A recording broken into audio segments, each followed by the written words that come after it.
Welcome to today's Janus Forum. As moderator, it's certainly a pleasure to open the Janus Forum's second season with what should be a debate as enlightening as it is provocative. We should expect little else considering the heft of the intellectual gladiators before us. I'd say pick your sides and draw swords, but that's life as we know it, courtesy of today's talk jocks. What you have before you is our collective reprieve, otherwise described as sufficient time to actually learn something. We'll spend the next 90 minutes in our effort to place reason above bombast and light above heat. And given the caliber of today's debaters, it also promises to be entertaining. So let's proceed. On my right is Jeffrey Miron, who is a senior lecturer on economics at Harvard University and a senior fellow at the Cato Institute. He was graduated from Swarthmore College and has his PhD in economics from MIT. He is a widely published author and has been the recipient of the Olin Fellowship from the National Bureau of Economic Research, an Earhart Foundation Fellowship, and a Sloan Foundation Faculty Research Fellowship. For those interested in a more in-depth analysis of Mr. Miron's thoughts, he runs a blog entitled Libertarianism from A to Z. His particular area of expertise, which will endear him to a particular segment of Vermont's population, is the economics of illegal drugs. On my left is Justin Wolfers, who is an associate professor of economics in the Business and Public Policy Department at the Wharton School, and a senior fellow of the Brookings Institution. He's a visiting scholar with the San Francisco Federal Reserve and earned his PhD in economics from Harvard. He was also a Fulbright, Knox, and Menzies scholar. He's a native of Australia, and his research focuses on labor economics, macroeconomics, law and economics, social policy, and behavioral economics. He's also widely published and a frequent contributor to the New York Times Freakonomics blog. Now, the rules of the debate are as follows. The speakers will each spend 20 minutes putting forth their argument in addressing the forum's topic, which is whether the $787 billion being spent to stimulate the economy is wise and therefore defensible, or pure folly and thus indefensible. Following that, each speaker will parse the other suppositions and argue accordingly. 10 minutes are allocated to each. Then it's your turn. The final 30 minutes will be opened to the audience, and I believe that we'll have a podium where's that going to be? Right in the center? Okay, it'll be right here in the center. What we'd like for you to do is to come up, introduce yourself, direct the question to either participant or to both of them. We would ask one thing. Please be respectful both of the audience, our speakers, and our time constraints. This is an opportunity to ask questions, not offer your own economic dissertation. And we would like to have as many people as possible participate. We do appreciate everybody coming, and particularly our speakers. And Jeff, we'll give you the honor of beginning. Jeff.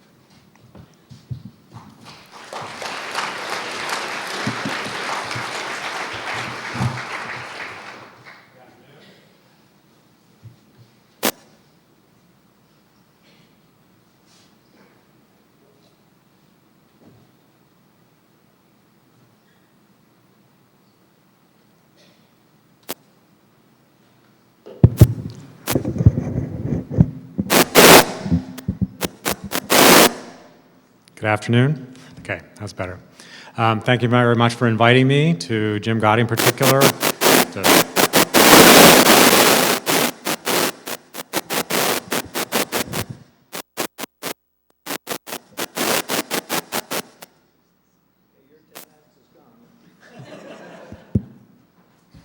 Is that okay now?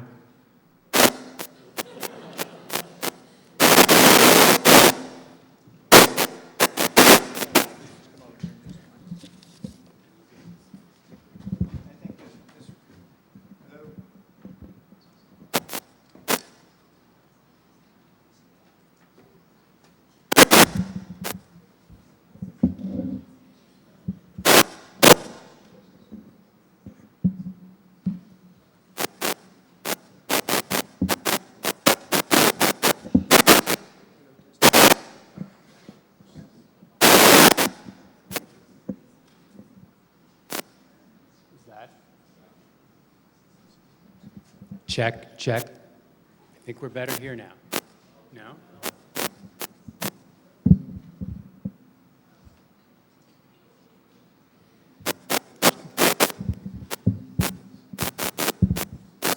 Renee, what's...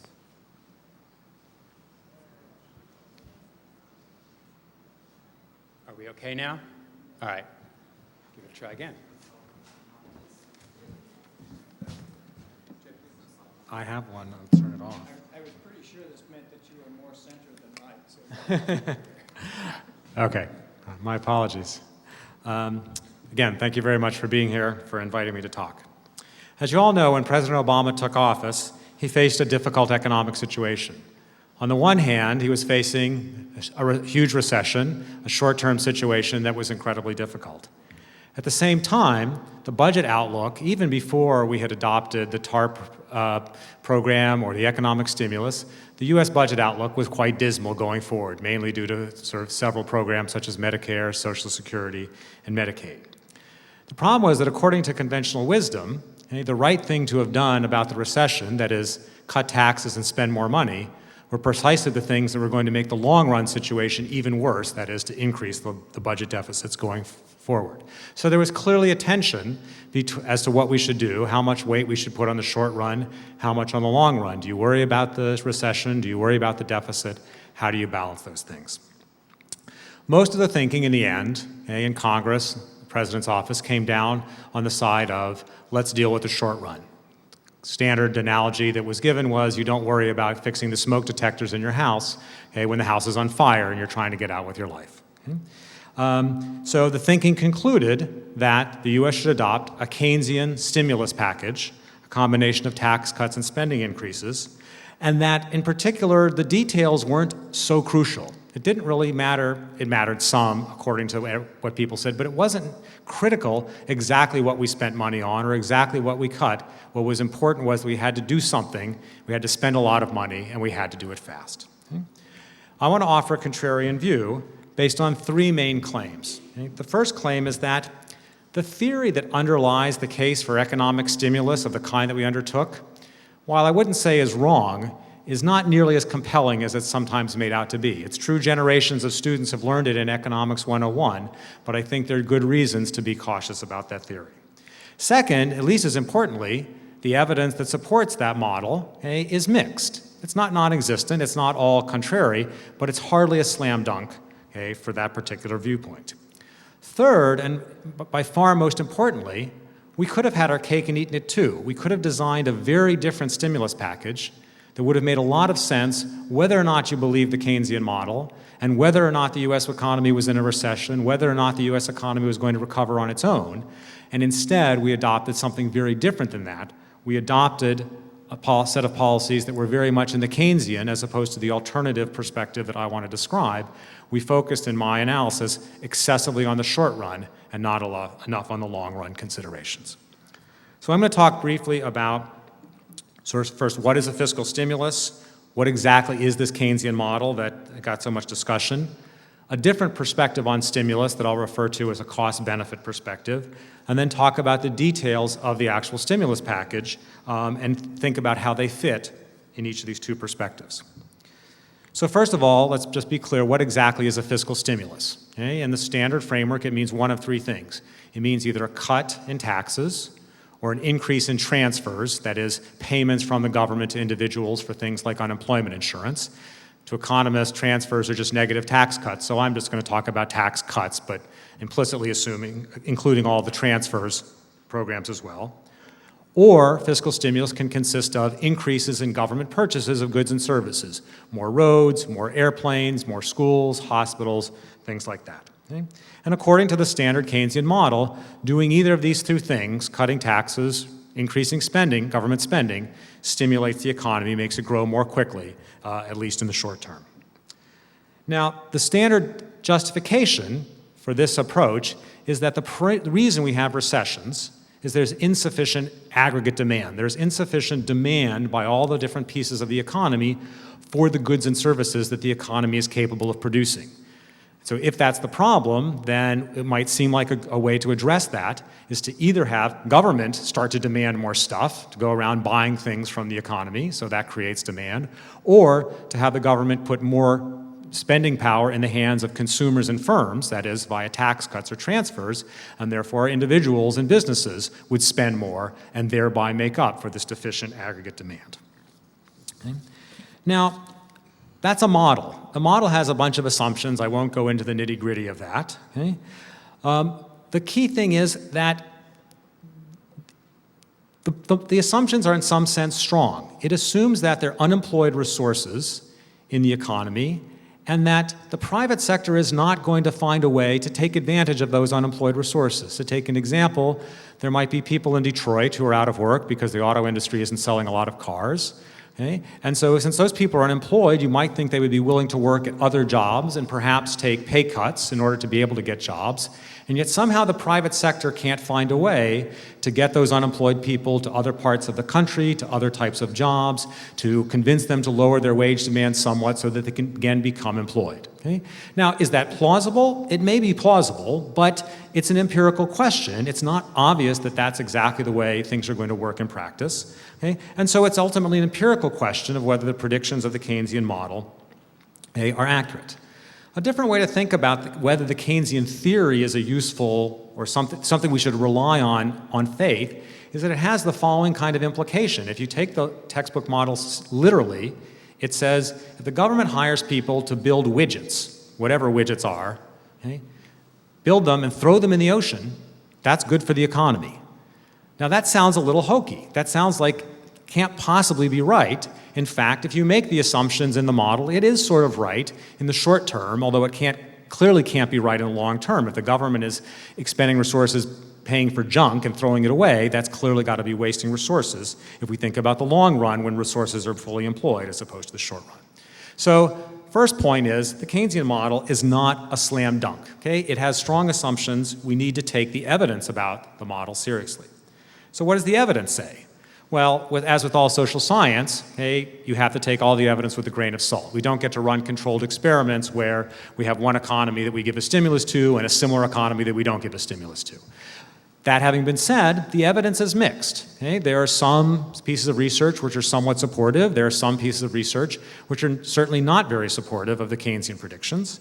Okay? In particular, to the extent that there are clear conclusions, it's more supportive that tax cuts, okay, help stimulate the economy than the proposition that the spending increases stimulate the economy, although even there, again, you should treat both of those statements with a reasonable amount of caution. Okay? So that's the Keynesian perspective. There's a model, there's a theory, there's evidence, which is mixed in its support. Okay? What else should one say in thinking about whether the stimulus package made sense? Well, the next thing to note is that there's an alternative perspective we could have on all these government policies. The alternative perspective says, there were a lot of things that the government should have been doing, okay, and wasn't doing as of February of 2009. There were good things to be done, and the government should do them. Okay? So that perspective is in and of itself sort of compelling in principle. Okay? Certainly government should always undertake those activities which have benefits in excess of cost and which the private sector, for some reason, is not doing on its own.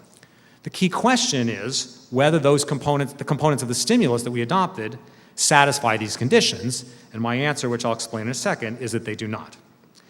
Now, this alternative perspective I'll refer to as the cost-benefits perspective. Things like the government should pay for a national defense because it's good to have a national defense. The government should build some roads because roads make the economy productive. That perspective leads to the crucial point. Okay? Whatever one thinks of the Keynesian model or the evidence on the Keynesian model, okay, the stimulus could have been structured in a way that satisfied both the Keynesian perspective and the cost-benefit perspective. So it would have been a slam dunk, whatever turns out to be true about the Keynesian perspective. Okay? But that is not, in fact, what we did. To see that, I want to look at some of the details of what was actually in the stimulus package. Could I have that one slide, please? Okay, so this is my categorization of what was actually in the stimulus package. So the first item, which I refer to as bad tax cuts. Bad means their effects were to either not change the incentives to work and save, or to actually reduce the incentives to work and save. So these are things like extending unemployment insurance, increasing housing vouchers, increasing food stamps, increasing Medicaid. All those things may well make sense from the perspective of compassion, but from the perspective of economic efficiency, they reward people for not working hard, okay, and therefore are not good for economic activity. The category labeled good tax cuts, I'm actually not so sure about that. Those are basically the ones I couldn't figure out whether they were too complicated to even determine what exactly they were going to do. Probably some of those should be in the bad category as well. So in fact, a very large fraction of the stimulus, okay, were changes in tax policies and transfer policies that were at best neutral vis-a-vis the cost-benefit perspective, or in many cases bad from a cost-benefit efficiency perspective. Okay? There's another big chunk, roughly a sixth, for what I call energy efficiency. Things like research and development for alternative energies and so on and so forth. Another significant chunk for infrastructure, meaning roads, railways, and so on. Okay? And some miscellaneous other stuff, which I'll come back to briefly. Okay? So let's talk about each of those pieces from both the Keynesian versus the cost-benefit perspective. Okay? The key thing about what I call the bad tax cuts is we could have accomplished similar goals to what was accomplished with the tax cut that did occur with two very different tax cuts, possibly lots of others, that would have both put lots of spending power in the hands of consumers and firms, okay, but at the same time improve the economy's incentives to produce an efficient amount, the maximum amount of output. So one example is to cut employment taxes like Social Security and Medicare. By cutting employment taxes, we increase businesses' incentive to hire more employees. That's certainly a good thing to do always. Okay? The wedge between what firms want to pay and what workers are willing to receive introduced by employment taxes is bad for the economy. And doing in a recession, if anything, is even better because precisely one of the problems in recessions is we want there to be more demand for workers to get more people hired. So a no-brainer would have been, rather than all the things we did, is to cut employment taxes, okay, but we didn't do that. Okay? A second alternative, which to me is a no-brainer as well, is to cut the corporate income tax. Okay? Corporate income taxes are a bizarre thing, the perspective of economics. We're taxing income twice, we generate a whole additional set of rules and compliance costs. By cutting corporate income taxes, we would have incentivized businesses to undertake more investment in plants and equipment, to hire more people to work in those plants and to use that equipment. And so we would have benefited the efficiency of the economy in a significant way, okay, at the same time that it would have had the standard Keynesian stimulus effect of putting more cash flow in the hands of businesses. Okay? So on the tax side, okay, we could have done much, much better. We could have chosen tax cuts that would have been very, very beneficial, both from the Keynesian perspective and from the cost-benefit perspective. On the energy efficiency, okay, the goals there, that's something that was defended partially on the basis of this is a good thing for us to do. Okay? Why? Well, because it will reduce our reliance on foreign oil, because it will reduce global warming, because it will reduce pollution, and so on. Okay?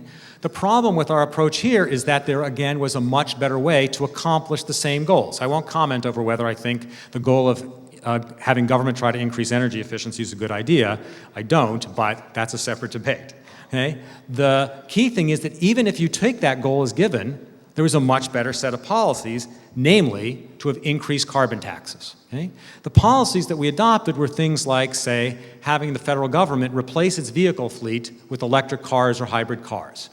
Now, is that going to increase energy efficiency? Well, maybe, because those cars will use less fossil fuel, but they cost a lot more, and it took energy to make those cars, and you're going to waste the resources of all the cars you're going to throw out in order to replace them with these newer cars. So it's not even clear that the net effect on fossil fuel use from the government's energy efficiency, some of the government's energy efficiency programs, was going to actually reduce the use of fossil fuels. Instead, higher energy taxes, gasoline taxes, coal taxes, et cetera, okay, would unambiguously have raised the price of energy, gotten people to substitute away from those types of fuels, and been beneficial for energy efficiency going forward. So the right approach, if you take the goal as given of higher energy efficiency, is first, raise energy taxes. Okay? Second, cut other taxes in the economy that distort the economy, high marginal income tax rates, corporate income tax rates, employment taxes, and so on, okay,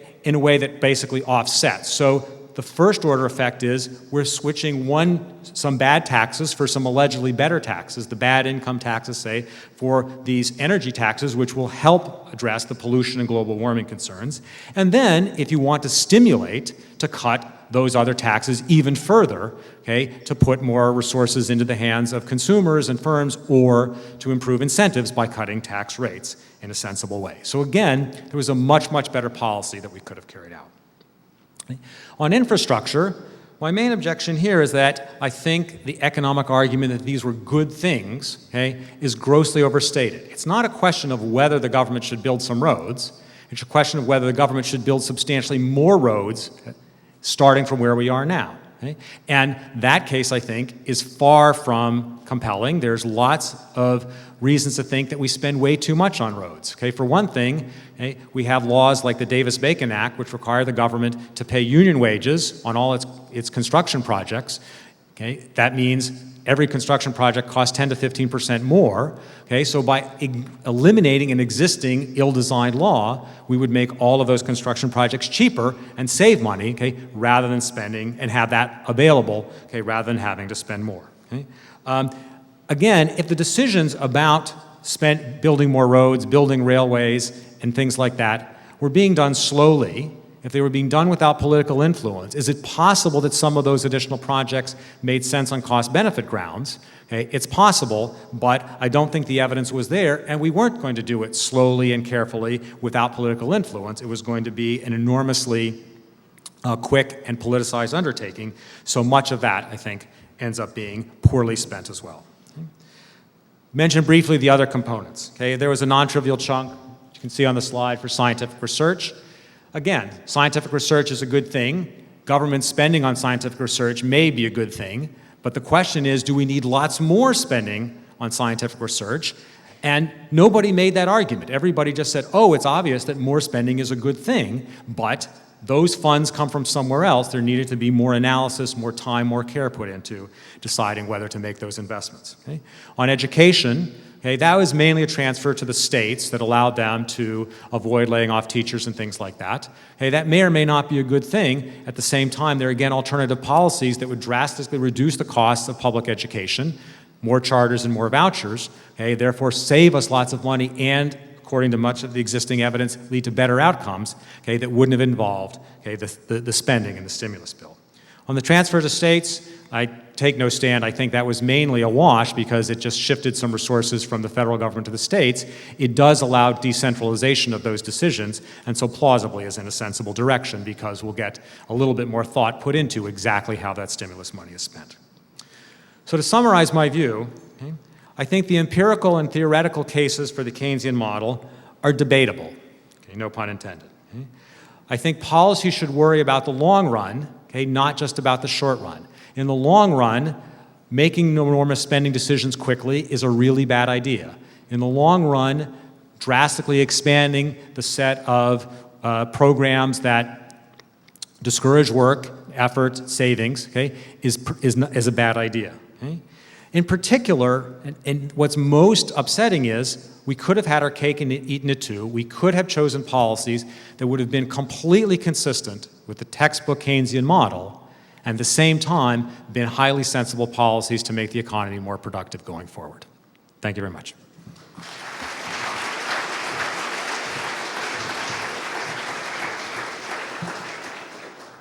Justin, your turn. Check your mic.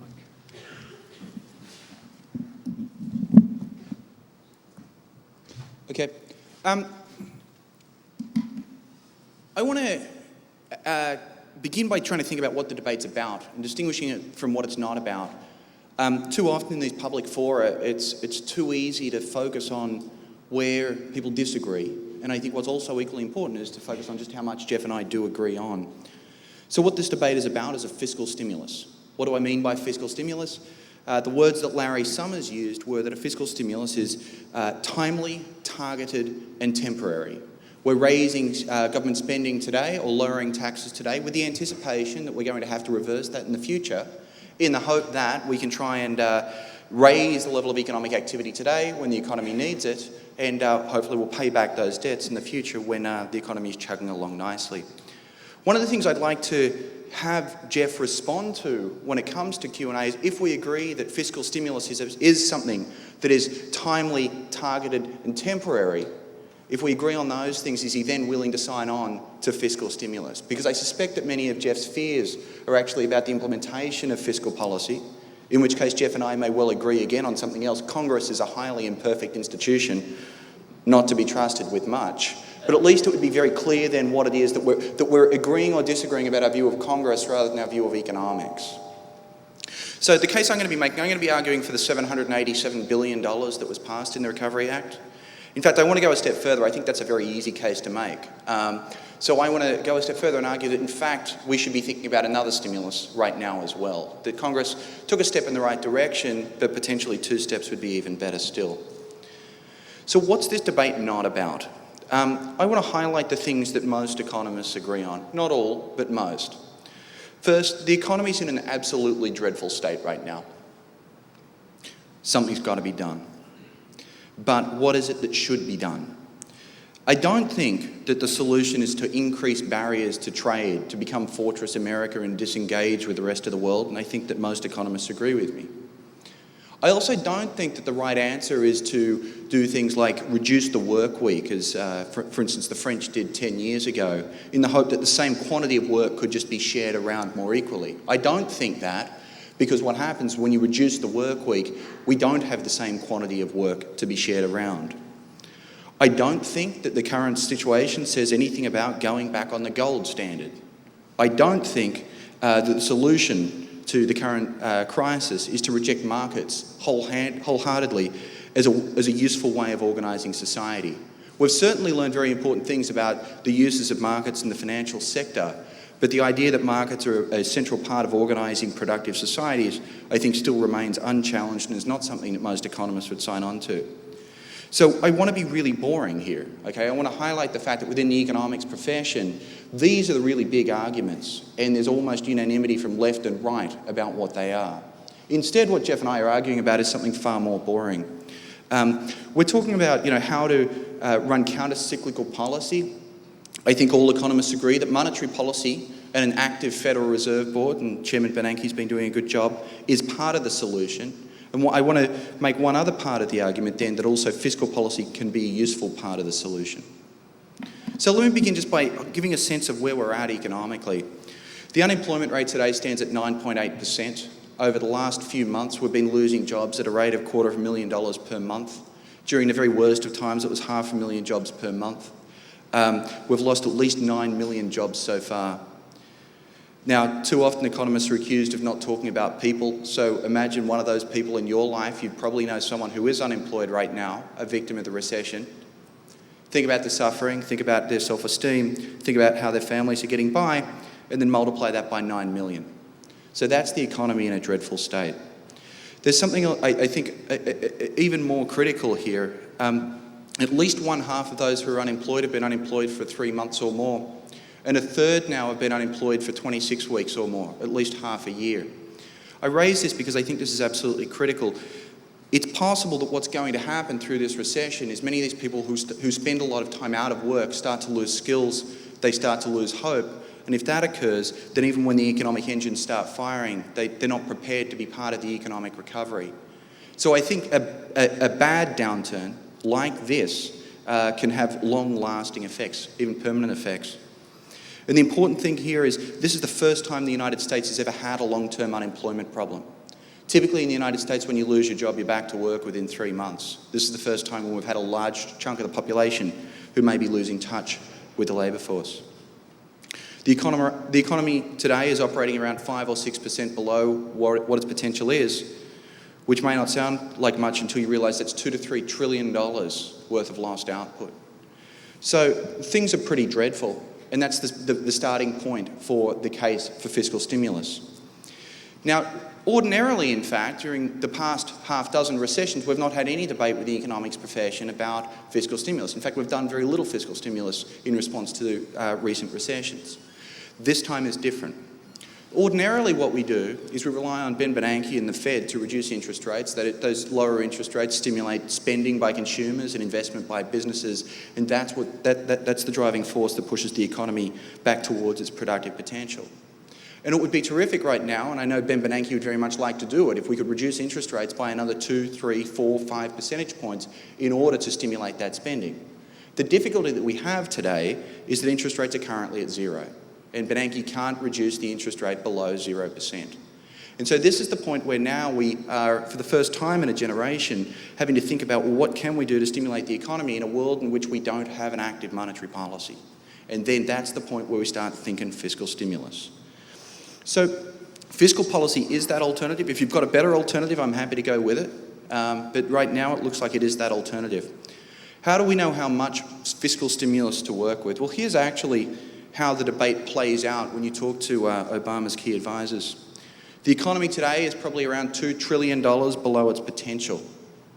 So what's the administration decided to do? Spend $800 billion. And all these numbers start to make sense very soon. They started to spend $800 billion. That'll close 800 of that $2 trillion gap. But they believe that the multiplier is about 1.5. So the multiplier is this idea that if the government spends some money building a road, the fellow who gets a job building the road will then go down to the local store, buy more groceries. The grocery store then needs to hire more cashiers. The cashier in turn now has more income. They'll go and buy more haircuts. The hairdresser now has more income. And these effects flow on through the economy. There's these virtuous effects that flow on. So that's the multiplier, that's the positive story, that for every dollar the government spends, that maybe gross domestic product or average incomes grow by more than $1. The multiplier of 1.5 suggests maybe $1.50. That's a very conservative view, but it's a reasonable one because there's always the fear that what will happen instead, and I think this is what worries Jeff a lot, is what economists call crowding out. That when the government goes to spend a whole lot of money buying a road, it simply displaces a private road building project instead. Or it hires workers who otherwise the private sector would have hired to do other projects instead. So we guess the multiplier is about 1.5. So let's take that $800 billion. We think the multiplier is 1.5. That tells us we're going to get $1,200 billion, that is $1.2 trillion of economic activity stimulated. So if we start $2 trillion in the hole, after the stimulus and the multiplier effects, we gain back 1.2 trillion of all of this. So this is simple mental arithmetic, all of it, right? And so at the end of all this, we suspect that if the package is successful, and it really is too early to be completely confident about this, that we'll end up still $800 billion below our productive potential. So that right there tells us something about politics and something about the case for a bigger fiscal stimulus. Even the government's own projections suggest this is too small. If we want to close the full $2 trillion gap, we're going to need a second fiscal stimulus. But if you look at the politics of this is the government's own calculations, and so what they sort of understand the optics of this, and they're not trying to offset the full effects of the downturn. In some sense, they're scared of being too successful. Imagine if the fiscal stimulus were able to completely offset the effects of the downturn. Then we would have had a massive increase in government spending, these huge programs, and no recession. And how would that look? Voters would be going and saying, well, crikey, nothing happened, and you guys had these enormous social programs, all for naught. So we've got to have, I guess, a little bit of a recession, just so we know that they avoided a whole bunch more of a recession. But this really is how the debate has been playing out. How is it that we're going to do this?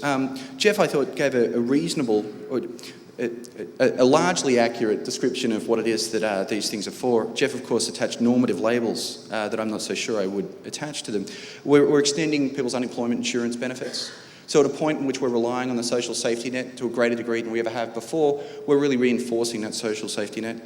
There's grants to the states and there's tax cuts. One of the things I thought, watching how economic policy plays out, I always thought it was true. I always thought conservatives had never met a tax cut they didn't like. And the Obama administration passed 500 billion of them, and it turns out 400 of them Jeff doesn't like. So the thing I like about Jeff is that he is an honest economist and willing to stand up and say there are some tax cuts that I don't like, and there are tax cuts that I'm not willing to stand behind. So all of this then comes back to how do we want to think about the effects of the fiscal stimulus? And Jeff talked a little bit about theory, and I think we've already been there. So what I want to do instead is talk about some of the evidence for the fiscal stimulus. And the first thing I want to do is agree with everything he said. Economists start by writing down models in which we try and figure out what the heck's going to happen.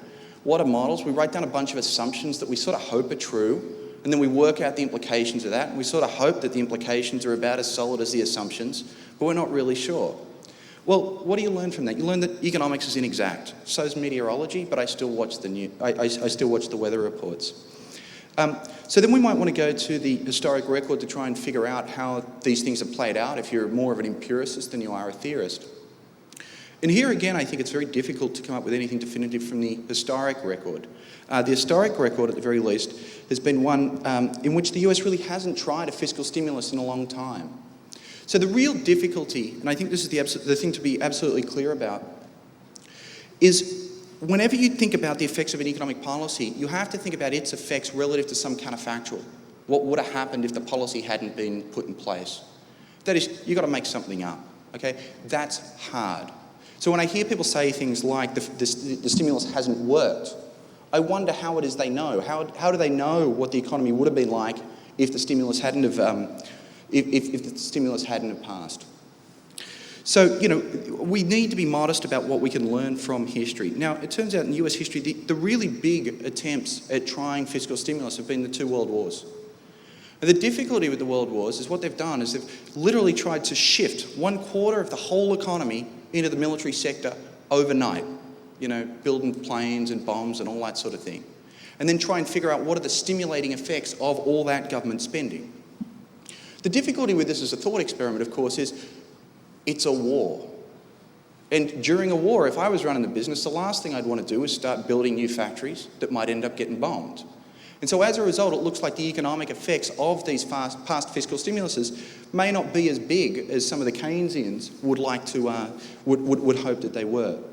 I think there's very good reasons to say, you know, during a war, there's other things that may be dragging down the state of the economy.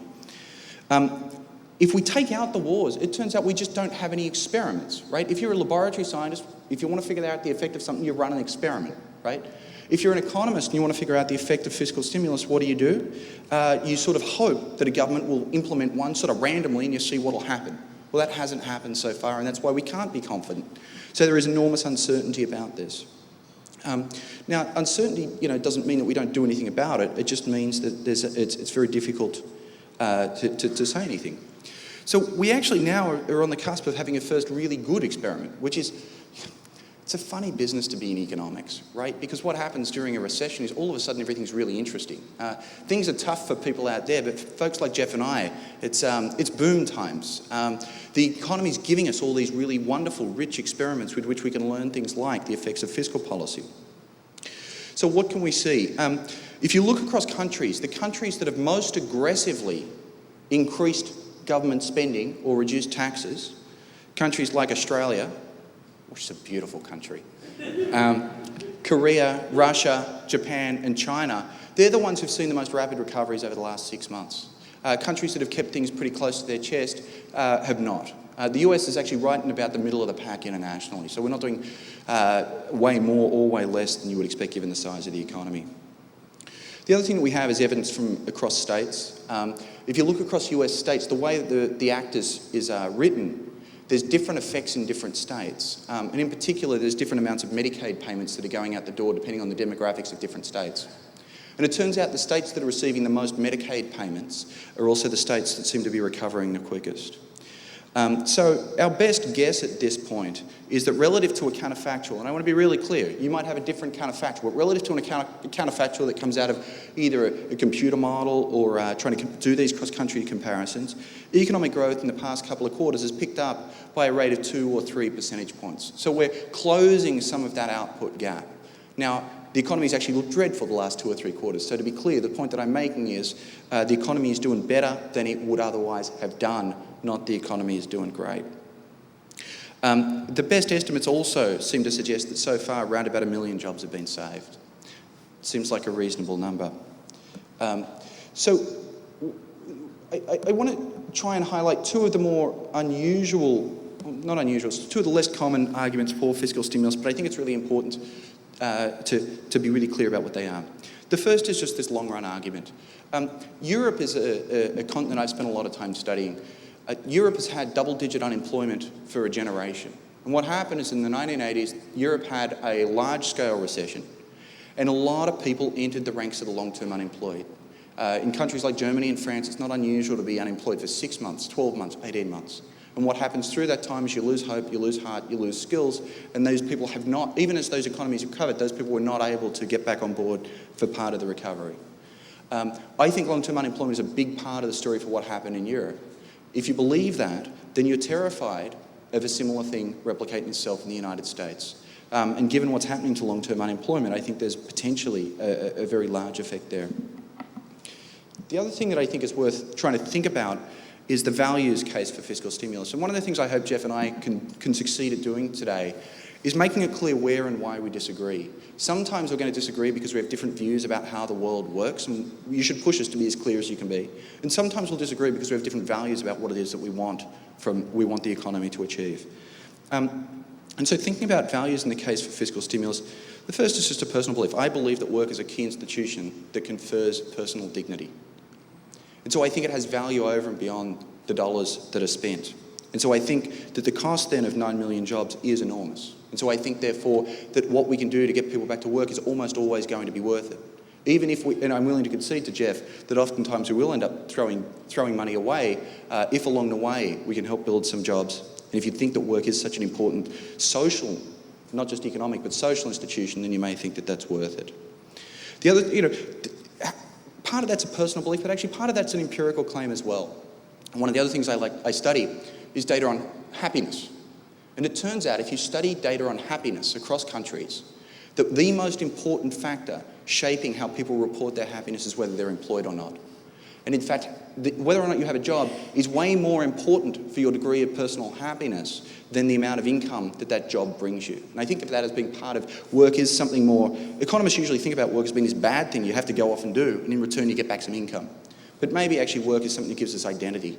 Certainly is for me. But if you want simpler evidence, I'd suggest just read John Steinbeck novels. And you can read about families as they struggle during the Great Depression with unemployment, and I think it really does change how one views things. But the second part I want to highlight in trying to think about the different values that are being brought to bear is I want to come to one of Jeff's arguments. He did manage to find $400 billion worth of tax cuts that a Conservative didn't like. And the case that he made against them was purely on efficiency grounds, right? So the economic efficiency is all about making more widgets. Of course, we don't just care about economic efficiency, we care about equity as well. And a lot of what is going on, things like greater unemployment insurance, is actually more about equity and redistributing to folks who could use that marginal dollar more than I could. And so, in trying to think about whether tax cuts are good versus bad, I would use a broader criterion than Jeff. I wouldn't just think about whether it distorts incentives. I'd also think about whether it goes to those who are going to value those extra dollars the most. Now, Jeff would also say you want to think about who went out and earned it, and I'm also willing to agree with him on that. If we thought only about efficiency, we would argue that the Bush tax cuts that went to the very rich and the rich only, were incredibly efficient because they actually increased the incentives for the rich to go out and get richer. If you thought also about equity, you think that taxing the rich, folks who don't really value that marginal dollar that much more, helps redistribute to folks who maybe could use the funds a little more, is a useful thing.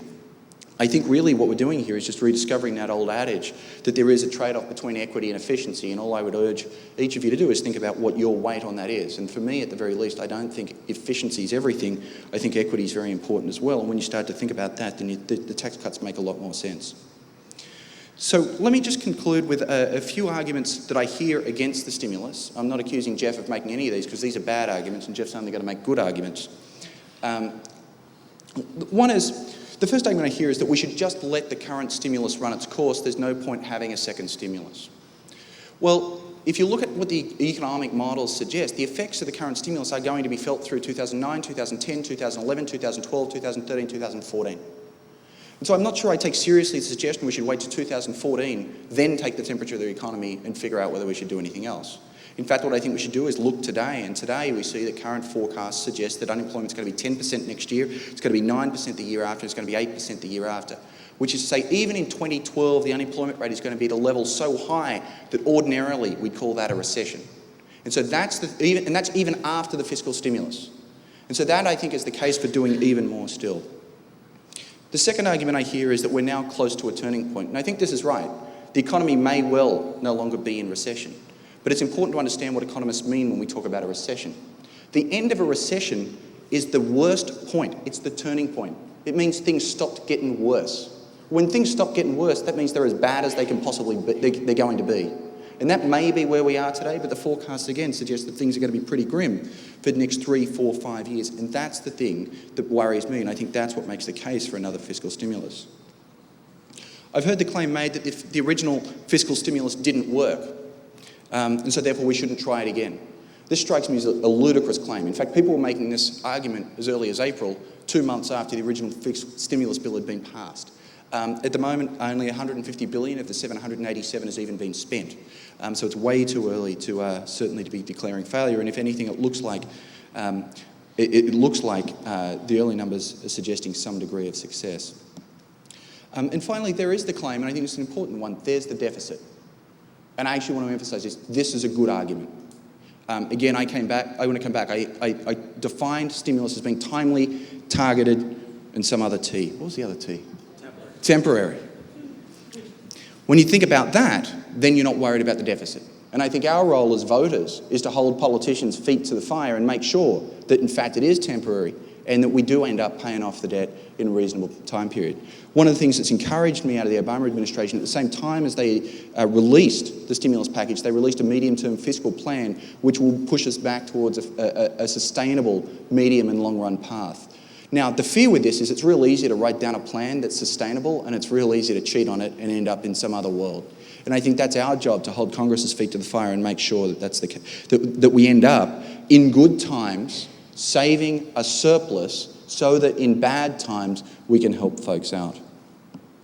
So the final argument, the final point I wanted to make really is about why it is that economists struggle so much with thinking about fiscal stimulus. And now I am going to be rebutting very much more Jeff's arguments. Economics is often defined as the study of trade-offs. The deepest concept in all of economics is opportunity cost. The cost of anything is what you have to give up to get it. And we're all really trained to think that way, and I always, whenever I see anything, I think about an opportunity cost. And so that's why Jeff brings what he calls the cost-benefit perspective to things. He wants to think about the costs of building that road. And I think that's a perfectly reasonable thing to do. But the problem is the economics of trade-offs is the economics of full employment, and we're not at full employment. We're now in a world in which we have willing workers not working. So what's the opportunity cost? Nothing, nada, zip, nothing at all. And so that's where you want to walk away from the economics of opportunity cost. Opportunity cost is zero. The cost-benefit approach, therefore, says almost any project is going to be a useful project if those workers would otherwise remain unemployed. Now, Jeff's got a point where he says, instead, I'm worried that what the government's going to try and do is enter other industries and crowd out the private sector. So what we want to do is we want to enter those industries. We want to target the stimulus to those areas where the opportunity cost is really low. And in fact, if you think about it, a lot of what a fiscal stimulus should be is not changing which projects the government does, but changing when we do them. And if we do them today when workers aren't employed, then the government's not going to be competing with the private sector for those workers. That actually makes doing the project cheaper than it would otherwise be. So with that, let me simply conclude by agreeing with the three things that Jeff says. He says that theory is unclear, evidence is mixed, and in putting together a really good stimulus bill, we could have done better. I agree on all points. What do I learn from this? I learned that economics is an inexact science and that Congress is a deeply imperfect beast. But the debate that we need to have is, given those facts, they are the facts, are we better to err on the side of doing too much or doing too little? And I think there's a strong case we should err on the side of doing too much.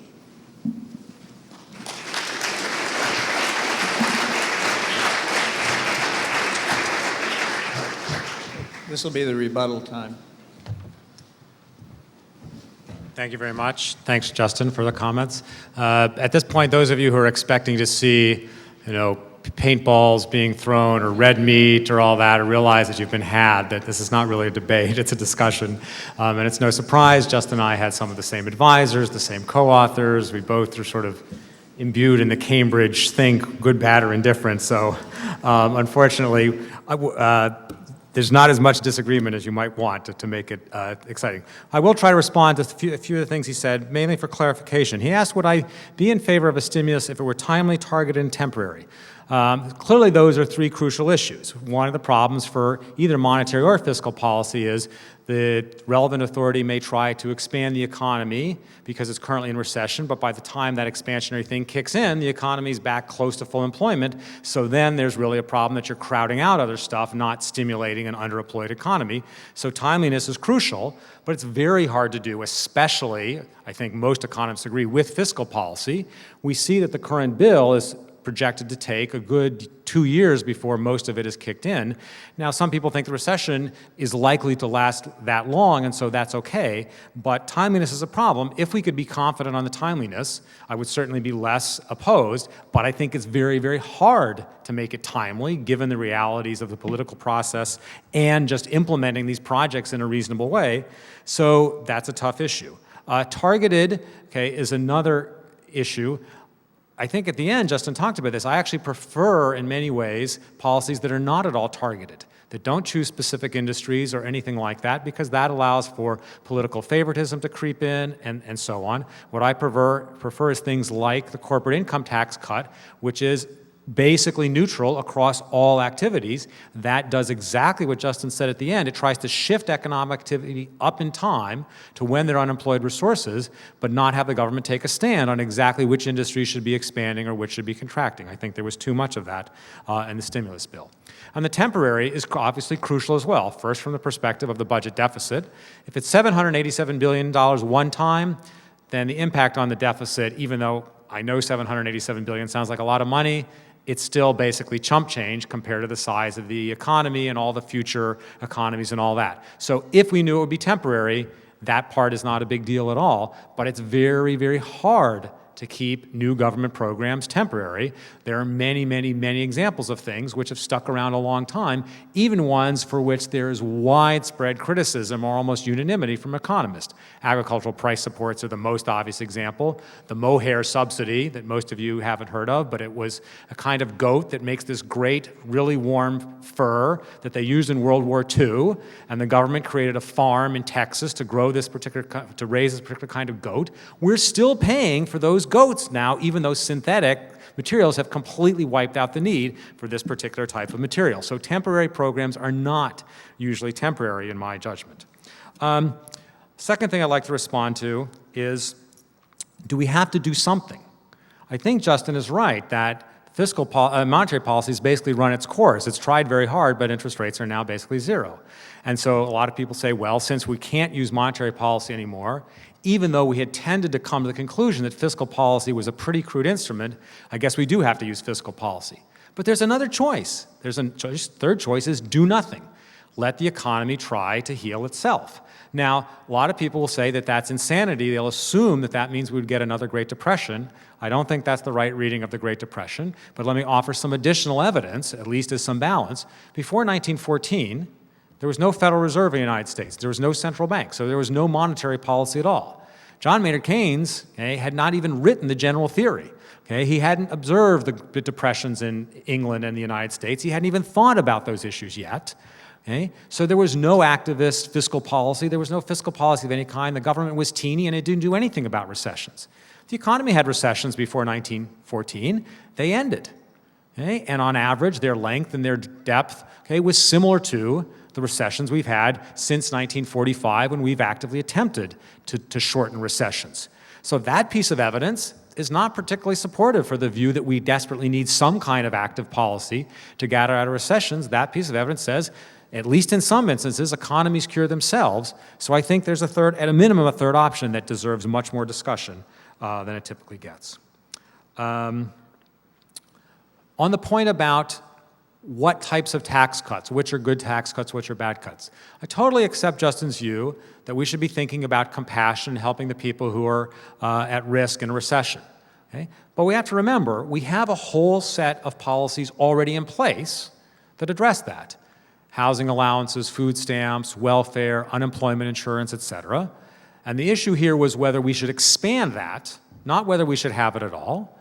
But even that aside, I would have been completely comfortable with the stimulus that had said, instead of $400 billion of that kind of tax cuts, let's do 100 or 200, and let's also do or $500 billion of tax cuts which will really be good for the economy, say repealing the corporate income tax, which is roughly $300 to $400 billion at recent amounts of revenue that it collects. But we didn't. We did almost everything in a way which was not well designed from the perspective of efficiency. So we could have put some weight on the compassion issue and put significant weight on the long-run efficiency issue, but we went way, way to one extreme, in my assessment. Closely related to that, there's an issue, let me skip that point.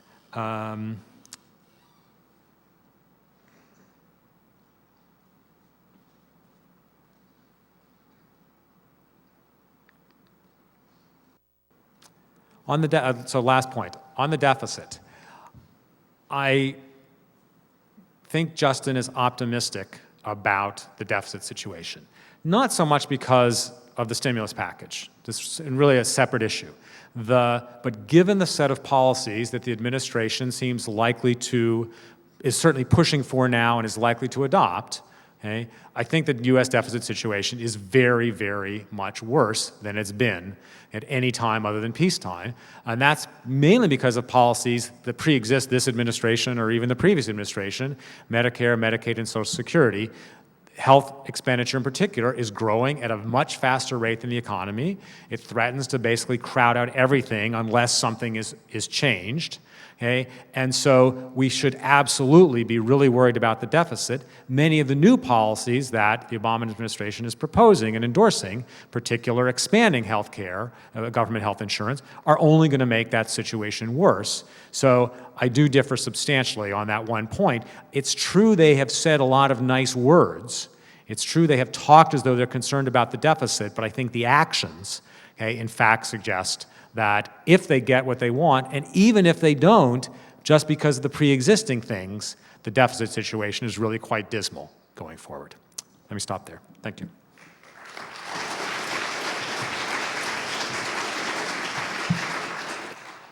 Justin? Let me be brief just to leave more time for questions that will hopefully reveal more differences between Jeff and I than we've managed to find. Because just to reiterate, Jeff said that a fiscal stimulus that is timely, targeted and temporary would be a wonderful idea. And I think we're both willing to agree on that, in which case all we need to do is find the right way of designing that. Or the right way of creating the political institutions and the political will to make sure that what we do is timely, targeted and temporary. On timely, I have almost no worries whatsoever. It's hard to see a time when the economy is going to be near full employment. So even if the government slowed down the rate at which they were spending this, they're still going to be spending into an economy that needs stimulus. On targeting, I think it's fair to say that we could always do better, and I think that's the role of the economist. So in case Jeff's the only one to say that, let me also say it as well. We need to make sure that these things are targeted to those areas that are not about sort of different interest groups begging for their own special causes. We have way too much of that. But instead that are targeted to try and take up the slack where there is real economic slack. In temporary, I just want to highlight where we disagree so that you can make up your own mind.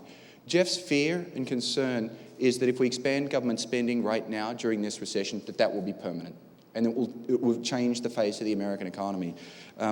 Jeff doesn't like government spending very much, so therefore he thinks that's a bad thing.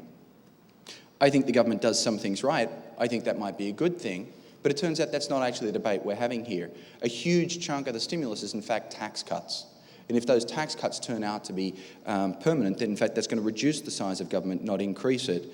That's something that usually one hears conservative economists in favour of rather than against. But I want you to go back and think about the historic record and think about the times when we have changed direction, whether as conditions change, the government has been able to reverse course. So it's absolutely clear, for instance, that in the wake of the wars, when we moved production into the military sectors, that we were able to undo that fairly quickly. Now, you might argue that a war is a terrible experiment for trying to think about couldn't we reverse course after a recession, but it might be the best experiment that we've got. I want to address one point. Jeff raised the possibility that economies cure themselves. It's a rather peculiar claim, given that the one constant in major capitalist economies has been tremendous upheaval every few years, every few decades, and even large-scale depressions that occur from time to time. So it seems that they don't cure themselves. If an economy were ever to be cured, it would be cured when you're in a period of insufficient demand by people spending more money. If demand came back, the economy would be cured. The thing I've never quite understood is the claim that if I went down to the store and I spent my money and I added my demand as just in the consumer, that could help cure the economy.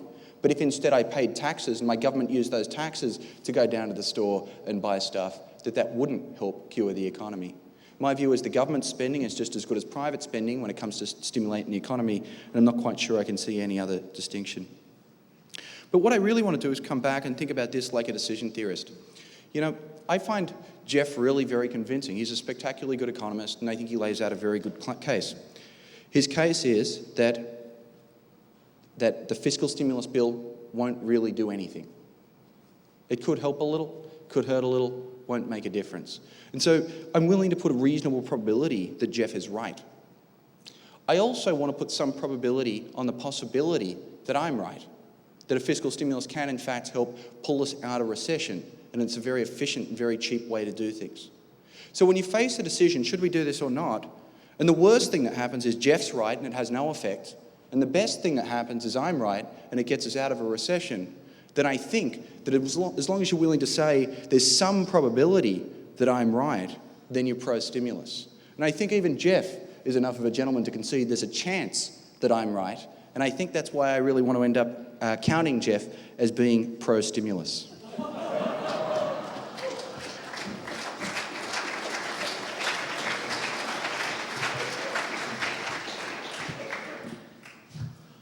Okay, we're going to take questions now. Do we have people who have questions? Okay.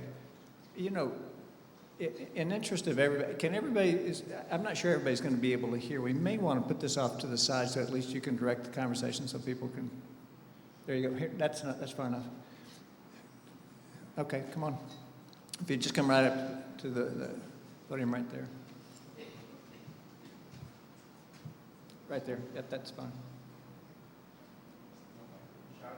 Yeah, I guess you're going to have to, but.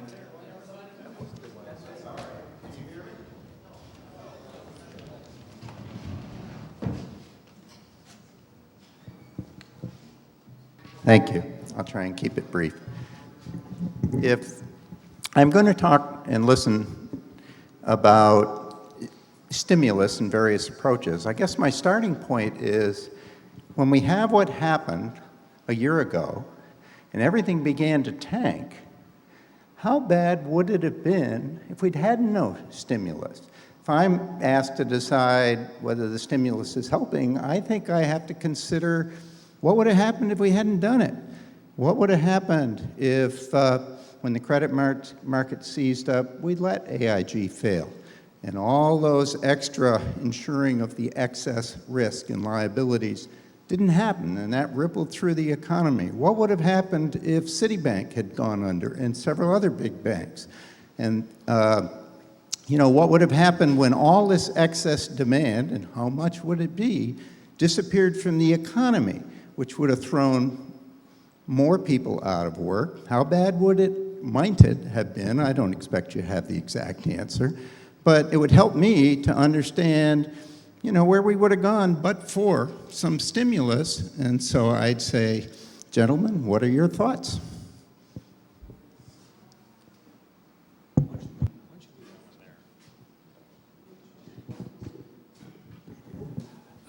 So the standard academic-y answer, which makes everybody else bored and unhappy, is we don't know. Because we didn't get to observe another economy in which there wasn't a bailout or there wasn't a stimulus or whatever. We have to go on whatever historical examples we have that might be suggestive. My view is that had we simply let not just Lehman, but all the other banks that were at risk fail, we would have had a few months of chaos, that there would have been a lot of people on Wall Street who would have been a lot poorer, which would have been perfectly appropriate because they took risks and made a ton of money for a number of years before last September, and that shortly thereafter the economy would have been reasonably healthy going forward. Same thing is my view basically on the stimulus. I also, as partial response to Justin earlier, think we have to admit the possibility that all of these actions make things worse. First, they generate uncertainty. Okay? People don't know, is Bear Stearns going to be bailed out or not? Is Lehman going to be bailed out or not? Is AIG going to be bailed out or not? There was huge unhappiness on Wall Street because first the Fed and the Treasury signaled a year and a half ago in March, okay, these firms don't have to worry because we took care of Bear Stearns. Then they were totally shocked when Lehman was allowed to fail. Then, of course, was reversed again when AIG was in fact bailed out. So that uncertainty is death for the financial markets, and that, I think, played a huge role in contributing to the panic. Same thing is true with some of the stimulus stuff. Firms think about, well, gee, am I going to be a favored industry or an unfavored industry? When is this money going to be available and when is it not going to be available? A lot of effort might be spent in jockeying for position, in figuring out ways to be better politically connected as opposed to just making a better product in response to a government that looks, in my view, dangerously close to crony capitalism, especially the auto bailouts being the best example of that. So I don't know, okay, but I don't think the right assumption is it clearly would have been much worse. Okay? A different perspective is the administration put out some forecasts back in February, March of what would happen with and without the stimulus. And Greg Mankiw, my colleague at Harvard, has been posting on his blog regular updates in which he shows what they said would happen, okay, and what's actually happened. So as it's turned out, the unemployment rates have stayed much higher for longer than they projected would happen with the stimulus. Now, does that prove the stimulus was bad? No, but it does suggest very clearly we're not so good at predicting the effects of these things. And that should make us very cautious that we know what would have happened had we not had the stimulus, because they told us, look, we understand how the economy works. We've used these models from various forecasters and so on, and this is what the stimulus is going to do. But in fact, they've been substantially far off. Okay, so I think that calls into question the whole set of calculations and perspective and the assumptions that we would have had a much worse situation.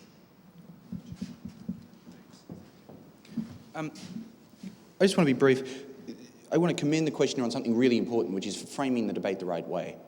Whenever we're talking about what are the effects of this, you want to think about what would the effects have been without this. It's nerdy, it's technocratic, it takes all the furor out of partisan politics because it means in trying to figure out how these things work, it actually means the real debate there is about some imaginary world that didn't happen. We've got to crunch numbers and tell stories to try and figure out what that is, and all of a sudden this becomes boring and econometric rather than partisan and fiery, but it's exactly the right way of answering the question. The question, I think, confounded two things that it's worth thinking about separately. The stimulus is a completely separate thing from the bailouts. So the bailouts were sort of all about repairing the financial sector, the view being that if the government wasn't there to stand behind the banking sector, we would have had widespread bank runs, financial panic, and investment basically would have stopped. That's the view. Now, I think that there's enormous uncertainty about what the effects of the bailouts were. I think that economists are deeply confused here, all of us. In asking what would have happened, we can do things like use statistical models to say what would have happened if we hadn't had this fiscal stimulus. The truth is our understanding of the financial system and the role that banks play in the financial system is so weak that we don't even have good models where we can go back and say what would have happened if we hadn't had the TARP, TALF, and every other acronym that you were hearing about a year and a half ago. So just do think about that as separate from the claim that fiscal stimulus is something that we might need.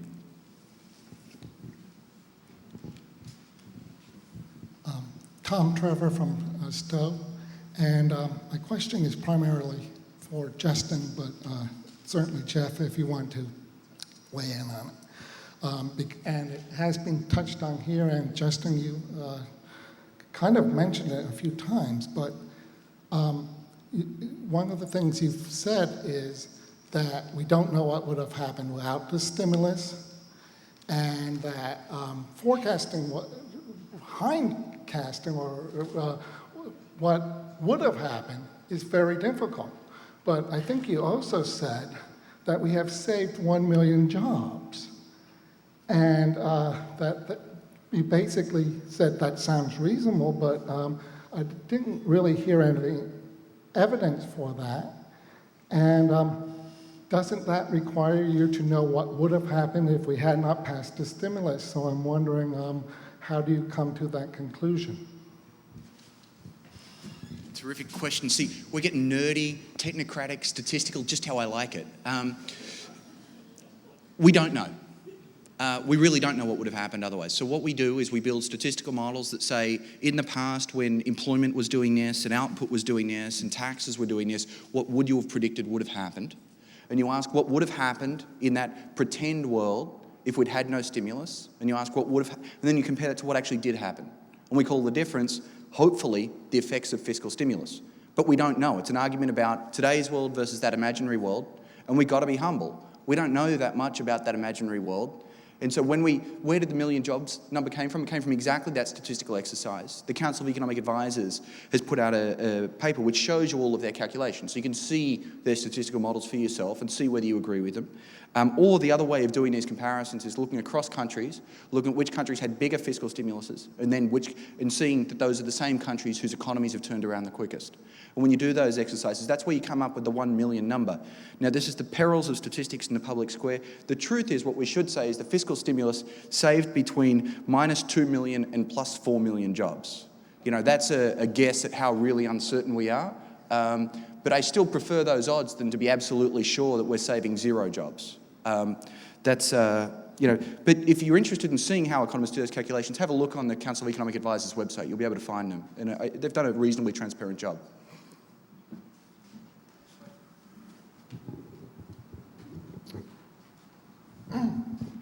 I'm Bob Patton from Derby, and I confess to be a little disappointed because I drove 2 hours expecting to hear a heated debate on the question of whether or not the government should be pumping tax dollars into the economy. Now, I'm not an economist. I spent 6 years in college studying physics, not economics. But in physics, theories are judged by their predictive power. Now, you gentlemen have been talking about Keynesian economics. I remember when Richard Nixon said, memorably, we are all Keynesians now, but that simply isn't true because I'm sure both of you gentlemen are familiar with Friedrich Hayek, who won the Nobel Prize for his business cycle theory. You're probably familiar with Ludwig von Mises. You may or may not be familiar with Murray Rothbard, who I knew when I lived in New York years ago. None of those three are with us anymore, but they're the main figures of the so-called Austrian school. And economics of the Austrian school and financial analysts that follow the Austrian school predicted this problem. People like Ben Bernanke said everything's fine, you know, we don't have anything to worry about. So as somebody who studied physics, I'm impressed by a theory that predicts a problem. I'm not impressed by theories that say, well, we don't know what this does. Now, these people that predicted this problem, they are now predicting that the present policies are going to lead us into a depression as bad or worse as the depression in the 30s, with the added problem of inflation, possibly even runaway inflation.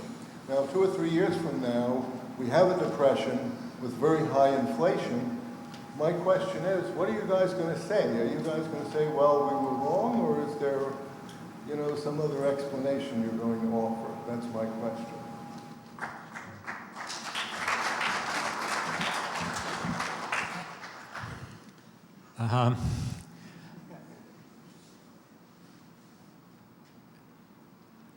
I'm not sure where to start. So the economists absolutely agree that we judge models by their predictive power. And that's one of the reasons that I'm skeptical about the Keynesian model. I think there are other ways that you judge models to some degree by the internal consistency of their assumptions and things like that. And on that ground, I also find the Keynesian model somewhat problematic. But precisely because I don't think there's the kind of evidence that should make one take a model seriously is why I've expressed a lot of doubt about both the TARP, which we didn't discuss much today, and in particular about the stimulus. Now, I'm, as much as sort of anyone, a follower of Hayek, Mises, Rothbard, Milton Friedman, et cetera, but I think that some of the predictions that have come from people in that group, I think, have been just excessive. I don't think the evidence, again, looking at data, looking at our experience, backs those up. So the notion that we may have 5 to 10% inflation 4 years from now, 5 years from now, that certainly seems possible given past experience, given what the models tell us, and given what we know about the way central banks behave. The likelihood that the U.S. is going to experience a hyperinflation in the next 5 or 10 or 15 years, I don't think there's anything in the facts or in the models which suggest that that's at all likely. So that seems like a sort of extreme extrapolation. The notion that we may have a very slowly growing economy because we're going to have much higher taxes to pay for all the programs, that seems to me a quite distinct possibility. And we don't know because we don't know whether the political process will turn around and moderate the growth of some of this spending, whether we'll, say, change Medicare in a way which will make it more productive and have expenditures which grow more slowly. So, and part of the reason I'm not quite as gloom and doom, okay, and I would think that some of the hardcore free market libertarians would be less gloom and doom, is I still have a lot of faith that as much as the U.S. government has thrown what I think are bad policies at the economy for the last year and a half, I think the economy is pretty resilient, to use Ben Bernanke's favorite word, and it will overcome most of that, okay, as long as the set of insults thrown at it doesn't get too extreme. And I don't quite see us as being there yet. Now, some countries have gotten there. We could become Argentina, but I don't think we're going to become Argentina in the next decade or two. I think the likely risk is somewhat slower growth than we could have because of the taxes to pay for the substantial expenditure that we are more or less committed to unless we make some significant changes in policy. Bob, you say you want us to judge models by their predictive power. I'm willing to sign on to that. So my invitation to you is send me your quantitative model that makes quantitative predictions, and if it yields better results than the alternative, I'm going to adopt that as the best quantitative model. And that's an invitation to all of you, and I think that's the progress of science, and that's how I think the economics profession thinks about it. Now, there appears to be a view that we thought we knew everything and there's tremendous hubris in economics. I hope that both Jeff and I have come up and said to you very humbly, this is incredibly inexact science, and one of the things we need to do is be very open to you that when we make forecasts, they're probabilistic and there's enormous uncertainty around them. The more honest we are about that, I think the better. If you want to use prediction as the way of figuring out whether a theory is right or wrong, now you've got to use a sample size bigger than 1. Even a stopped clock is right twice a day. And so I'm not sure yet that I want to sign on to the theories that you're suggesting. But your challenge is, will we say we're wrong? In 3 years' time, or 4 years, or 5 years, when we haven't had a depression and we haven't had a hyperinflation, I hope you'll say you're wrong, and in exchange I'll sign on to the same promise.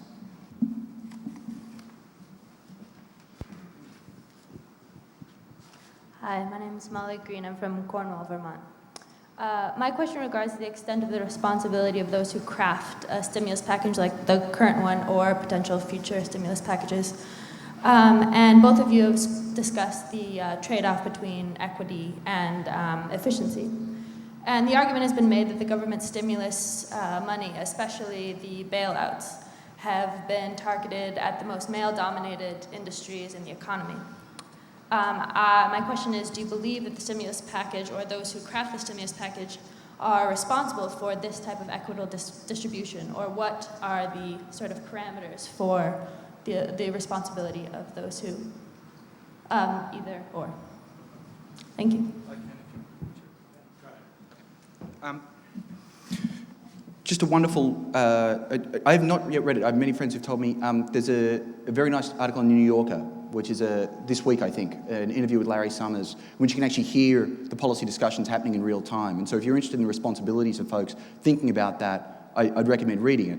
Now, it's worth emphasising that these are discussions involving Larry Summers and the President and Christy Romer. Christy's the chair of the Council of Economic Advisors. But one of the things that comes through is the sense of responsibility I think you're thinking about is not actually the real politic of how this is done. The discussions are very much focused around what they can get through Congress. And this, again, I think comes back to, we know that we've got one tremendously broken institution out there, and it's Congress. And that's the reason that the stimulus looks the way it does. Many of the imperfections Jeff points to, I agree with, but they're Congress is doing, not the White House's. The size of it, again, is Congress, not the White House.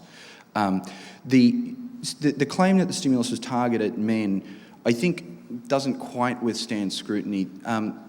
Now, it is true that the recession has actually had a bigger effect in male-dominated industries than in female-dominated industries. So the net job losses have been something like 70% male, 30% female. So it's that, and also the fact that what the administration is trying to do is get money out and spent doing things like digging roads, and that turns out to be male-dominated. Now, the best estimates of how male-dominated, I think, are something like, and you can correct me if I'm wrong on this, it's something like 54% of the employment effect is likely to be men, 46 women. That ain't 50-50, but it's not the worst thing in the world. So lots of constituencies. One of the important things we learn out of this, by the way, is women's groups are not one of the constituencies fighting Congress on these issues. It's industry by industry, and it turns out that the strongest industries at the congressional bargaining table turn out to be things like construction, which are the male-dominated industries.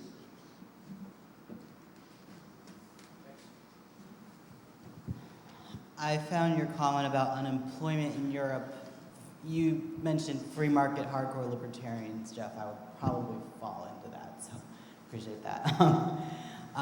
When you said unemployment in Europe, I would say you're mixing up the chicken and the egg, because it's the trade policies in Europe, of the EU combined with the agricultural subsidies in Europe that we have here too. But I mean, in Europe, it's a huge, huge problem. I would say that's what's causing is keeping productivity in Europe way below what it would be. And I was wondering if you could comment upon that, and also just why free trade in general doesn't enter the discussions of the stimulus and of recessions more than it does, because nothing would benefit the economies worldwide of poor, rich, everyone more than taking away all tariffs, all quotas, all everything. And I'm wondering why that doesn't enter the picture. Comments on that are. So one of the opening remarks, and if I didn't say it loudly enough, let me say it again. One of the things economists are not talking about as being a potential solution is getting rid of free trade. We think that's a bad idea. We think trade is a good idea, and we think that Fortress America would be a bad idea, and I think economists left and right believe that. Your claim that trade policy is an important factor driving unemployment in Europe, I think is 3/4 right. Protecting domestic industries does create inefficiencies. Not all inefficiencies end up creating unemployment. They just create low levels of productivity. And so I think that's actually what's going on there. But by the same token, I want to be consistent. The way we resolve debates like this is empirically. So my claim is that the economies that had the biggest long-term unemployment problems were the ones most likely to be hurt during the previous recessions. And I have empirical evidence to back that up. You're also making a claim that's directly testable, and what I'd suggest you do is test it. Does it look like those economies that are the most closed in Europe also have the largest unemployment problems? My suspicion is that that's not true. Hi, I'm Julie Trevor from Stowe, Vermont. I'm also a UVM alumnus, and this sure beats Waterman Hall. My question has to do with, Justin, when you were speaking, and either one of you can answer this because I'll direct it in two different ways, but it has to do when you were describing that the infusion of government cash into the economy, and the guy goes down to the grocery store, spends the dollar, the cashier has a job, pays a suit or whatever, it can go on and on and on. That sounds remarkably similar to what I remember for the first president I voted for was Ronald Reagan and his trickle-down economics. So my question is, why is the government, in your opinion, so much better at spending our tax dollars and infusing them into the economy? And if you were to answer it, Jeff, I would say, why do you think private industry is much better at that and keeping tax cuts and money in the hands of private individuals and businesses? Thank you. So overall, I think that the private sector is much better at spending the money for a couple reasons. One, the decisions are decentralized. Zillions of different people make their own decisions. Of course, some make mistakes, but one person's mistake, mainly affects that person. It's not the case that we're pushing a whole set of people to all do the same thing and sometimes be pushing them all in a bad direction. Okay? So the decentralization, the fact that there are lots of different people. When we have reduced taxes, rather than having the government choose to spend money on something, then people have their own money at stake very explicitly when they make their spending decisions. When an agency in Washington says, okay, we need to invest in, our mission is to do research and development for alternative fuels, and it's got taxpayer funds that it's going to allocate to various companies that submit proposals to try to do research and development on alternative fuels. Those people at that agency are not spending their money. If it turns out they choose the wrong grant proposal, make a bad decision, It's no direct skin off their nose, and so I don't think they put the same sort of effort into it, the same thought, as if the manager at a private company, who might get fired if he chooses the wrong R&D projects, okay, does when those funds are in the private sector. So it's a combination of many decentralized decisions on average way beats a few very centralized decisions. And second, I think when people have their own money at stake, they think a lot longer and harder and more carefully. It doesn't mean they don't make mistakes. Clearly, every individual makes a few mistakes, and some individuals make lots of mistakes, but it's not a few people committing hundreds of millions of dollars to decisions which may turn out to be mistakes. There's much more room for trial and error that ends up being beneficial.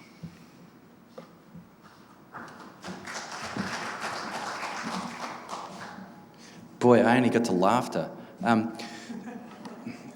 So why is the government better at spending our money? Why do I believe that? First of all, I don't believe that. But what I think there's two cleavages I want to draw. The first is, in some areas, it is. If we all tried to provide our own national defence, it would be a bit of a disaster. I can't afford fighter planes to defend me and my home, so we all pitch in and we buy them together. And so you can think about that, and that leads, and I also think there are some goods, rather than just having everyone having a kid's playground in their backyard, maybe we should just all pitch in and share one. We'll call that a local park. So I think there are areas, public goods and externalities, where the government is going to do a better job than individuals. Do I think the government should choose my tie for me? Absolutely not. No bureaucrat would have chosen this. And I think I made the right decision. But again, you may disagree.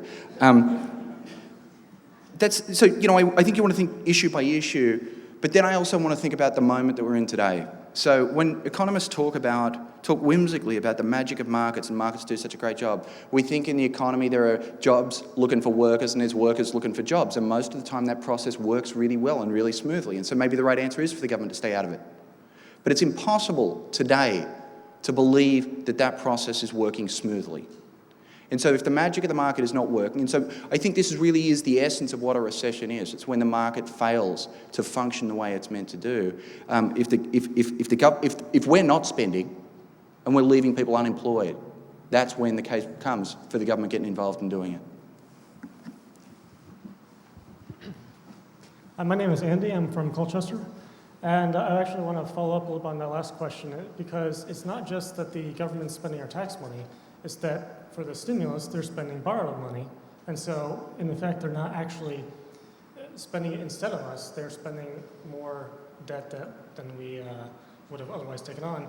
And so by doing that, all they're doing is expanding the money supply, which is then just going to create inflation. And it doesn't necessarily need to create hyperinflation to be a bad thing. It just has to be a few more %. Because if you consider the size of the actual economy being 14 trillion or maybe 12 trillion now or something like that, and you multiply that by 3-4% extra inflation, that adds up within a year or two of being the entire amount of that stimulus package. Even if you apply some Keynesian multiplier or whatever you want, it's going to cost the entire public more than that amount in the inflation they're going to lose in the buying power of all their savings within a few years. So how do you explain government able to spend borrowed money to somehow create some economic improvement without, in effect, harming everyone's existing savings?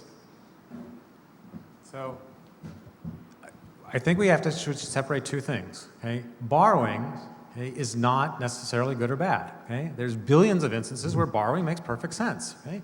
Individual borrows money to be able to afford to go get an education. That could make total sense, either because the individual just happens to enjoy the education and someone else will be available to pay back the loan, maybe parents, rich uncle, whatever, or because that education will make you more productive and you'll be able to pay back the loan on your own. Likewise, people borrow to be able to afford a house. If they had to wait until they'd accumulated enough to buy the house outright, they would have had to live in apartments longer. So it's not debt, it's not borrowing per se. That's the issue. No, let me. No, that's confusing two things. No, I'm getting to that. I'll get to, give me another minute. I'll get to that.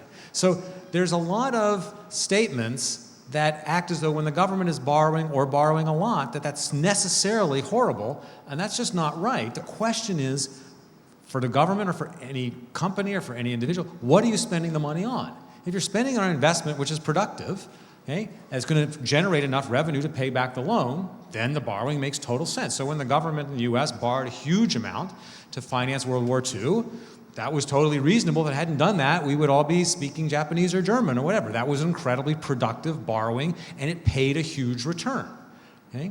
So that's point one. Point two is, you're certainly right that in some situations there's a tendency for large excessive deficits and debt to cause economies to try to pay off that debt by inflating it away. Basically, they have to pay off the debt by raising taxes. One kind of tax is inflation, known as the inflation tax. So if the U.S. continues on what I think is its current path, we may well see more inflation, and that will be one of the taxes that will be used to pay off the existing expenditure. But I would emphasize that the problem is, or the question is, do you believe in the expenditure? If you think the expenditure is a good thing, if you think that we should provide health insurance for everyone, for example, that that's a good system, that that's a useful way for the U.S. economy to spend its government resources, then you have to have enough taxes to pay for it. And then it's not obvious that the inflation tax is a worse tax than the other kinds of taxes we could use. That then gets really, really nerdy, to argue about which tax is exactly the right or wrong tax, inflation versus these others. If you think that that expenditure, or some of the expenditure on health insurance, is not very productive, is not a good thing to have done, well then of course you should oppose that, and then you don't need to have as many taxes to pay for it. But I think that your question suggests an excessive concern about the inflation and not enough focus on what are we spending the money on. If we're spending on unproductive stuff that we want to spend money on, then we just have to find the right enough taxes to pay for it. And the inflation tax is a tax. It's not obviously worse than a lot of other taxes that we employ. Just two observations, one factual and one conceptual. The factual one is, if you are right that large budget deficits are a huge cause of inflation, then most major economic forecasters would be predicting very high inflation over the next 2, 3, 4 years. They're not. 98% of them are not. So it may be the other 2% are a lot more correct, but I like the odds of 98. The conceptual question is, why are we so scared about inflation anyway? Let me tell you, here's a thought experiment about how to increase the money supply a whole heck of a lot. Suppose tomorrow the government just said, take every dollar bill out of your wallet and every savings account statement, just add a zero on the end of it, right? That would increase the money supply by 10%. What would happen? Well, every price in the economy would also have another zero on the end of it very quickly. And then how would our lives change? Well, our lives would involve more zeros. But that's it. It's hard to see what the longer run effects of that are going to be. A lot of us as people, as citizens, feel that the inflation tax is large, but it's usually, I think, a conceptual error. Let me suggest something to you. In times of 0% inflation, most of us are used to getting, say, a 2% wage rise every year. In times of 10% inflation, we usually get like a 12% pay rise every year. Well, how do we psychologically process that? It turns out that in times of 10% inflation, what we do is the boss says, you got 12% pay rise. And you say, well, of course I did. I'm incredibly productive. I deserve 12%. And then you feel like the economy stole back the other 10. But the reality of the story was your boss gave you a 2% pay rise, and they sort of just added like a little bit of a zero to the end of every price and everything else in the economy. So I think the way we sometimes feel about inflation is disconnected from the underlying economic realities. Go ahead, stay up. Okay, as moderator, I've got one last question I'd like to ask, and we're going to kind of depart from the norm here. We've got a room full of people who are terribly interested in this topic, and I think both of you did an exemplary job in your task today. But my question from myself and from the audience here is that a lot of us spend a lot of time reading everything that we can read.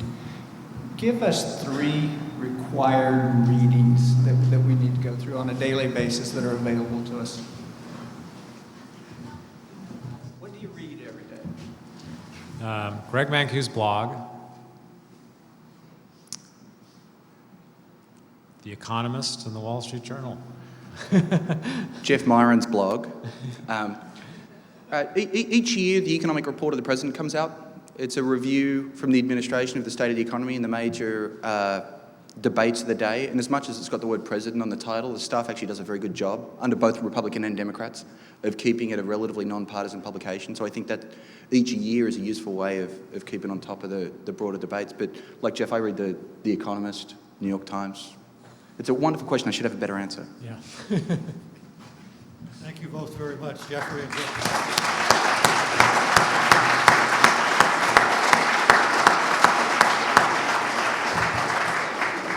And Emerson, thank you very much. You did a masterful job as always. We're going to keep you on for the fourth one if you're willing to do it.